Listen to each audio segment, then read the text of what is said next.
அஸ்ஸலாமு அலைக்கும் வரஹ்மத்துல்லாஹி வபரகாத்துஹு. அஊது பில்லாஹி மினஷ் ஷைத்தானிர் ரஜீம். பிஸ்மில்லாஹிர் ரஹ்மானிர் ரஹீம். அல்ஹம்துலில்லாஹி ரப்பில் ஆலமீன்.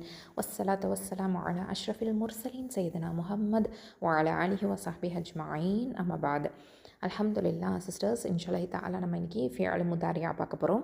அதில் யத்ரிபு, யஸ்மஉ, யஅலமு, யஅமலு இந்த 4 ஃபிஅல் முதாரியாவை இன்ஷாஅல்லாஹ் இன்னைக்கு தெரிஞ்சுக்கலாம். அதுக்கு முன்னாடி நம்ம ஏற்கனவே பார்த்த விஷயங்கள் என்னென்ன அப்படின்னு பார்த்திங்கன்னா, அரபு வார்த்தைகள் அப்படிங்கிறது எத்தனை வகை அப்படின்னு கேட்டால் நம்ம உடனே சொல்லிடுவோம். எத்தனை வகை? 3 வகை. அது என்னென்ன? இஸ்மு, ஃபிஅலு, ஹர்ஃபு. இஸ்முனா பெயர்ச்சொல், பெயர்கள், அப்புறம் பண்பு பெயர்ச்சொல்லும் இருக்குது. அப்போது பெயர்கள் அப்படின்னு பார்த்திங்கன்னா கிதாபுன், மக்கத்தை. பண்புகள் அப்படின்னு பார்த்திங்கன்னா முஸ்லிம், முஃமின். இதில் அல்ல வச்சு ஆரம்பிச்சிச்சு அப்படின்னு சொன்னால் இறுதியில் தன்வீன் வராது, சரியா?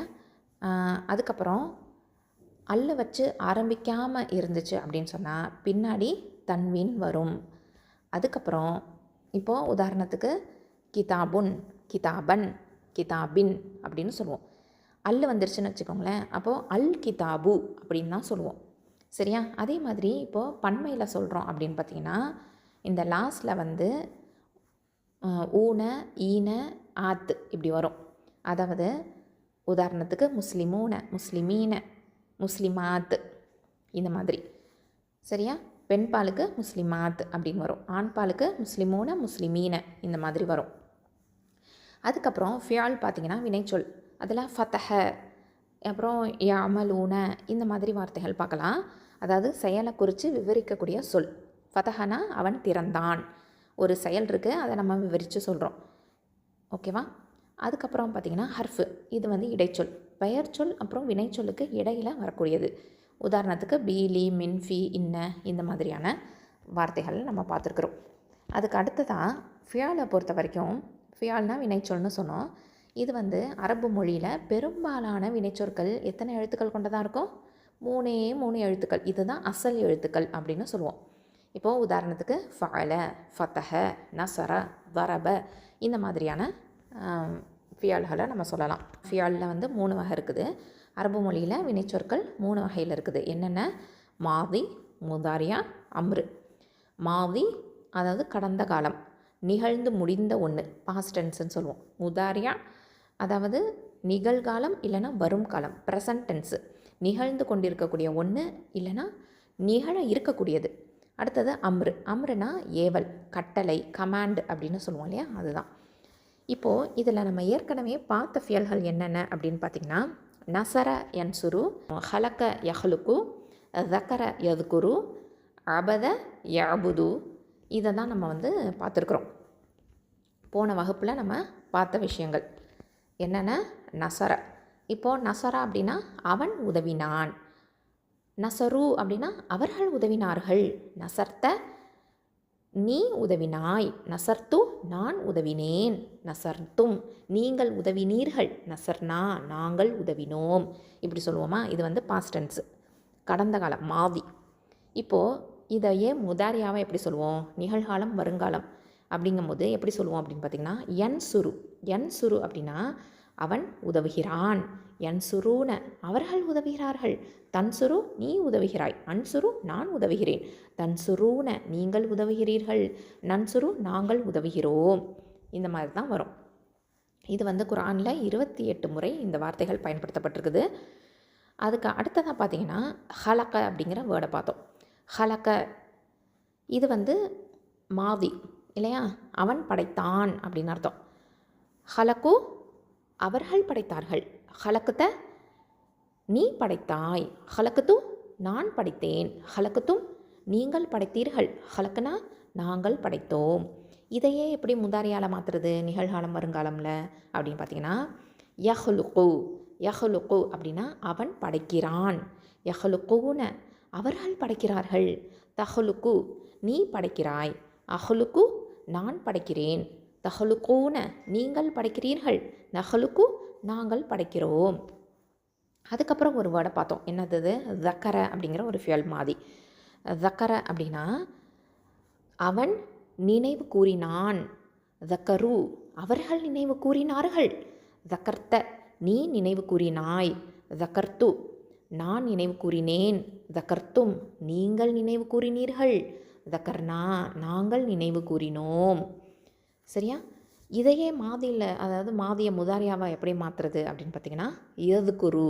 எதுக்குருனா அவன் நினைவு கூறுகிறான், எதுக்குருன அவர்கள் நினைவு கூறுகிறார்கள், ததுக்குரு நீ நினைவு கூறுகிறாய், அதுக்குரு நான் நினைவு கூறுகிறேன், ததுக்குருன நீங்கள் நினைவு கூறுகிறீர்கள், நதுக்குரு நாங்கள் நினைவு கூறுகிறோம். அடுத்தது இன்னொரு ஒரு ஃபியால் என்ன, அபத பார்த்தோம். அபத அப்படின்னா அவன் வணங்கினான் அப்படின்னு அர்த்தம். அபது அவர்கள் வணங்கினார்கள், அபத்த நீ வணங்கினாய், அபத்து நான் வணங்கினேன், அபத்தும் நீங்கள் வணங்கினீர்கள், அபதுனா நாங்கள் வணங்கினோம். இப்போ இதையே முதாரியால் எப்படி சொல்லுவோம், யாபுது. யாபுது அப்படின்னா அவன் வணங்குகிறான், யாபுதூன அவர்கள் வணங்குகிறார்கள், தஅபுது நீ வணங்குகிறாய், அபுது நான் வணங்குகிறேன், தஅபுதூன நீங்கள் வணங்குகிறீர்கள், நஅபுது நாங்கள் வணங்குகிறோம். இது குர்ஆனில் 80 முறைக்கு மேலே வருது.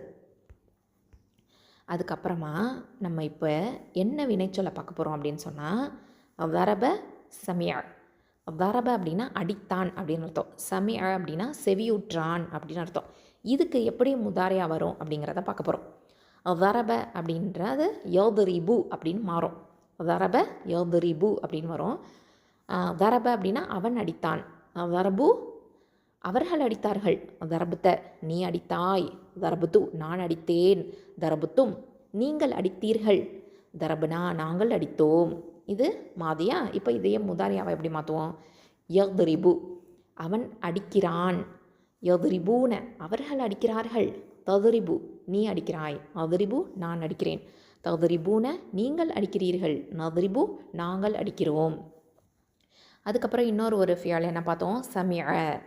சமிஅ அப்படின்னா அவன் செவியுற்றான் அப்படின்னு அர்த்தம். இப்போது இந்த மாதிரி என்னென்னு பார்த்துடலாம். சமிஅ அப்படின்னா அவன் செவியுற்றான், சமிஅு அவர்கள் செவியுற்றார்கள், சமிஅத நீ செவியுற்றாய், சமிஅத்து நான் செவியுற்றேன், சமிஅத்தும் நீங்கள் செவியுற்றீர்கள், சமிஅனா நாங்கள் செவியுற்றோம். இது பாஸ்ட் டென்ஸ். இதையே ப்ரெசண்ட்டாக எப்படி மாற்றுறது அப்படின்னு பார்த்தீங்கன்னா, யஸ்மஉ. சமிஅ யஸ்மஉ. யஸ்மஉ அப்படின்னா அவன் செவியுறுகிறான், யஸ்மஉன அவர்கள் செவியுறுகிறார்கள், தஸ்மஉ நீ செவியுறுகிறாய், அஸ்மஉ நான் செவியுறுகிறேன், தஸ்மஉன நீங்கள் செவியுறுகிறீர்கள், நஸ்மஉ நாங்கள் செவியுறுகிறோம். இப்போது மாதா அப்படிங்கிற ஒரு வேர்டை பார்க்கலாம். மாதா அப்படின்னா என்ன அப்படின்னு அர்த்தம். இது குர்ஆனில் 27 முறை வருது. இதை எப்படி ஃபியால் முதாரியாவோட இணைச்சு பயன்படுத்துறது அப்படிங்கிறத தெரிஞ்சுக்கலாம். மாதா யஸ்மஉ. யஸ்மஉ அப்படின்னா என்னது, அவன் செவியுறுகிறான் அப்படின்னு அர்த்தம். அப்போது மாதா யஸ்மஉ அவன் எதை செவியுறுகிறான், யஸ்மஉல் குர்ஆன அவன் குர்ஆனை செவியுறுகிறான். மாதா யஸ்மஉன அவர்கள் எதை செவியுறுகிறார்கள், யஸ்மஉனல் குர்ஆன அவர்கள் குர்ஆனை செவியுறுகிறார்கள். மாதா தஸ்மஉ நீ எதை செவியுறுகிறாய், அஸ்மஉல் குர்ஆன நான் குர்ஆனை செவியுறுகிறேன். மாதா தஸ்மஉன நீங்கள் எதை செவியுறுகிறீர்கள், நஸ்மஉல் குர்ஆன நாங்கள் குர்ஆனை செவியுறுகிறோம். இந்த மாதிரி தான் நம்ம பேசுவோம். ஃபியால மாதியில் லாஸ்ட்டில் மாறுபாடு வரும் இல்லையா, ஆனால் ஃபியால முதாரியால் முன்னாடி மாறுபாடு வரும். இப்போது ஃபஅல அப்படின்னா அவன் செய்தான், ஃபஅலு அவர்கள் செய்தார்கள், ஃபஅல்த நீ செய்தாய், ஃபஅல்து நான் செய்தேன், ஃபஅல்தும் நீங்கள் செய்தீர்கள், ஃபஅல்னா நாங்கள் செய்தோம். இந்த மாதிரி ஃபஅன்னு எல்லாத்துலேயும் ஒன்றா தான் வருது இல்லையா. இறுதியில் தான் வாவ் போடுறதா இருக்கட்டும், தா து தும் நா இதெல்லாமே மாறும். இப்போது இதில் பார்த்தீங்க அப்படின்னு சொன்னால் ஃபியால் முதாரியால் யஃப்அலு அவன் செய்கிறான், யஃப்அலூன அவர்கள் செய்கிறார்கள், தஃப்அலு நீ செய்கிறாய், அஃப்அலு நான் செய்கிறேன், தஃப்அலூன நீங்கள் செய்கிறீர்கள், நஃப்அலு நாங்கள் செய்கிறோம். இதில் முன்னாடி சேஞ்ச் ஆகுது. யா தா அலிஃப் தா நூன் இதெல்லாமே வருது இல்லையா. அல்ஹம்துலில்லாஹ். ஸோ இதெல்லாமே நம்ம தெரிஞ்சு வச்சுக்கணும். ப்ராக்டிஸில் தான் இதெல்லாமே மனசில் பதியும். இப்போ வினைச்சொற்களில் 4 அமைப்புகள் நம்ம பார்த்துருக்குறோம். ஃபதஹ யஃப்தஹு, நசர யன்சுரு, தரப யதுரிபு, சமிஅ யஸ்மஉ. இந்த மாதிரியான ஃபியலை நம்ம பார்த்துருக்குறோம். இப்போது இதில் ஃபதஹ யஃப்தஹு இந்த பேட்டர்ன்லேயே வர்றது தான் ஃபஅல யஃப்அலு, ஜஅல யஜ்அலு அப்படிங்கிறது. அடுத்தது நசர யன்சுரு அப்படின்னு சொல்லக்கூடிய பேட்டர்னில் வரக்கூடியது ஹலக்க யஹ்லுக்கு, தக்கர யதுகுரு, அபத யஅபுது இந்த பேட்டர்னில் வரும். அடுத்தது வரப யத்ரிபுல இந்த பேட்டர்னில் எது வரும் அப்படின்னு பார்த்தீங்கன்னா கஃபர யஃபிரு அப்படிங்கிறது வரும். அதுக்கப்புறம் சமிஅ யஸ்மஉ இந்த பேட்டர்னில் எது வரும்? அலிம யஅலமு, அமில யஅமலு இந்த மாதிரி வார்த்தைகள் சேமாக வரும். இப்போது இந்த எப்போவுமே நம்ம ஞாபகத்தில் வச்சுக்கிறது இந்த 4 வினைச்சொற்கள் அமைப்புகள் மட்டும்தான். ஃபதஹ, நசரா, தரப, சமிஅ இது மட்டும்தான் நம்ம ஞாபகத்தில் வச்சுக்கிட்டால் போதுமானது. ஏன்னா ரொம்ப எளிமையாக இதே பேட்டர்னில் தான் மற்றதெல்லாமே வரும். ஸோ ஃபதஹ இது இப்போது ஃபதஹனா திறக்கிறது அப்படின்னு அர்த்தம். இப்போது இது நம்ம ஞாபகத்தில் வச்சுக்கிறதுக்காக இந்த 4 வார்த்தைகளை ஞாபகத்தில் வச்சுக்கிறதுக்காக ரொம்ப ஈஸியாக எப்படி ஞாபகத்தில் வச்சுக்கிறது அப்படின்னு பார்த்திங்கன்னா ஃபதஹனா அவன் திறந்தான். ஓகேவா? அப்போது குரானை திறந்து படித்தா நசரனா அவன் உதவினான் அப்படின்னு அர்த்தம். நம்ம குரானை திறந்து படித்தோன்னா அல்லாஹ் நமக்கு உதவுவான். ஓகேவா? அடுத்தது அப்படி பண்ணலை அப்படின்னு சொன்னான் தரப இல்லைன்னா அடி கிடைக்கும். தரபனா என்ன? அவன் அடித்தான் அப்படின்னு அர்த்தம். சரியா? அடி கிடைக்கும். அதனால் சமிஅனா என்ன? அவன் செவிமடுத்தான் அப்படின்னு அர்த்தம். அப்போது எனவே செவிமடுங்கள். ஓகேவா? இந்த ஞாபகத்தில் வச்சுக்கலாம். நீங்கள் குரானை திறந்து படித்தா அல்லாஹ் உங்களுக்கு உதவுவான், இல்லைன்னா அடி கிடைக்கும். அதனால் நீங்கள் செவிமடுங்க. ஓகேவா? அதனால் நீங்கள் கேளுங்க. ஓகேவா? அப்போது ஃபதஹ, நசர, தரப, சமிஅ அப்படிங்கிற இந்த 4 வினைச்சொற்கள் வச்சு தான் மற்ற இதே பேட்டர்னில் தான் அமைப்புகளில் தான் மற்ற வினைச்சொற்கள் எல்லாமே வரும். சரியா? இப்போது தரப, சமிஅ இதை நம்ம பார்த்துட்டோம். தரபனா அடித்தான், சமிஅனா செவியுற்றான். இப்போ அடுத்ததாக நம்ம பார்க்க இருக்கிறது அலிம அவன் அறிந்தான், அமில அவன் செய்தான். சரியா? அலிம அவன் அறிந்தான், அமில அவன் செய்தான். இப்போ அமல் அப்படின்லாம் சொல்கிறோம் இல்லையா? அமல்னா செயல். ஓகேவா? அதுதான் அமில அவன் செய்தான். அலிம அப்படின்னா இல்முன்னா சொல்லுவோம் இல்லையா? இல்முன்னா நாலேஜை அறிந்தான். சரியா? ஸோ இது மாதிரி நம்ம கல்வி அறிவு, மார்க்க கல்வியை அறிந்தான் அப்படிங்கிறத ஞாபகத்தில் வச்சுக்கலாம். இப்போது அலிம அப்படின்னா அவன் அறிந்தான் அப்படின்னு அர்த்தம். அலிமு அப்படின்னா அவர்கள் அறிந்தார்கள். அலிம்த நீ அறிந்தாய். அலிம்து நான் அறிந்தேன். அலிம்தும் நீங்கள் அறிந்தீர்கள். அலிம்னா நாங்கள் அறிந்தோம். இந்த மாதிரி சொல்லலாம். இதையே முதாரியாவாக சொல்லணும்னா எப்படி சொல்லுவோம்? யஅலமு. அலிம யஅலமு. யஅலமு அப்படிங்கிறது அவன் அறிகிறான். யஅலமூன அவர்கள் அறிகிறார்கள்.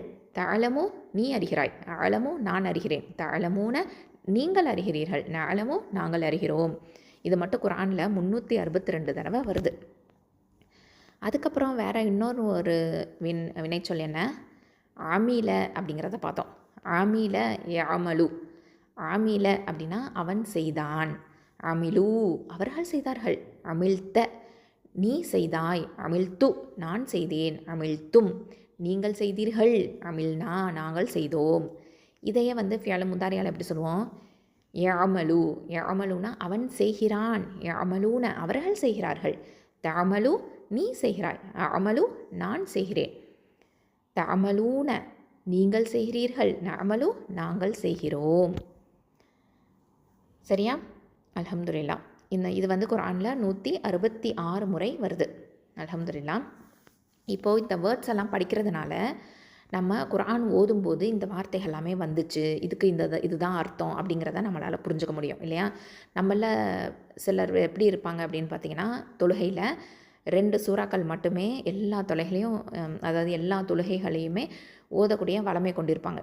அதாவது இப்போது உதாரணத்துக்கு குல்ஹுவல்லாஹு அஹத் எடுக்கிறதா இருக்கட்டும், இல்லை இன்னா ஆதேனாக்கல் கௌசர் இந்த மாதிரி தெரிஞ்ச சூறாவை குட்டி குட்டி சூறாவையே தொடர்ந்து ஓதிக்கிட்டே இருப்பாங்க. இந்த மாதிரி தவறை நம்ம தொடரக்கூடாது. வெவ்வேறு சூறாக்களை நம்ம ஓதுறதுக்கு பழக்கப்படுத்திக்கணும். அதுலேயும் குறிப்பாக நம்ம இது வரைக்கும் ஓதின சூறாக்களில் புரிஞ்சுக்கிட்டு நம்ம படிச்சிருக்கோம் அப்படிங்கும்போது அந்த புரிஞ்ச சூறாக்களை நம்ம தேர்வு செஞ்சு ஓதணும். அர்த்தம் ஆழம் தெரிஞ்சவங்களாக உணர்ந்து ஓதணும் அப்படின்னு சொன்னால் நல்லாவே உபயோகமாக இருக்கும். நமக்கு வந்து புரிந்த சூறாவை ஓதுறதுனால நமக்கு பல நன்மைகள் இருக்குது. முதல் விஷயம் என்னென்னா, திலாவத்தை வந்து ரசித்து ஓதலாம். அது மட்டும் இல்லாமல் தொழுகையில் அதிக கவனத்தோடு இருக்க முடியும். அதனால் நமக்கு நன்மையும் கூடுதலாக கிடைக்கும். வார்த்தைகளும் அதனுடைய பொருளும் நம்மளால் வந்து ரிவைஸ் பண்ணிக்க முடியும். மீள்பார்வை செஞ்சுக்கிட்டு செய்கிறதுக்கு ஒரு வாய்ப்பு வந்து தொழுகையில் ஏற்படும். அது மட்டும் இல்லாமல் இதெல்லாம் பண்ணுறதுனால நமக்கு நினைவாற்றலும் அதிகரிக்கும். அல்ஹம்துலில்லாஹ். அல்லாஹ் நமக்கு குர்ஆனை ஓத, விளங்க, சிந்திக்க, செயல்படுத்த, பரப்ப, மனனம் செய்ய உதவுவானாக. ஆமீன் யா ரப்ப. சுப்ஹானக அல்லாஹும்ம வ பிஹம்திக அஷ்ஹது அல்லா இலாஹா இல்லா அன்த் அஸ்தக்ஃபிருக வ அதூபு இலைக்.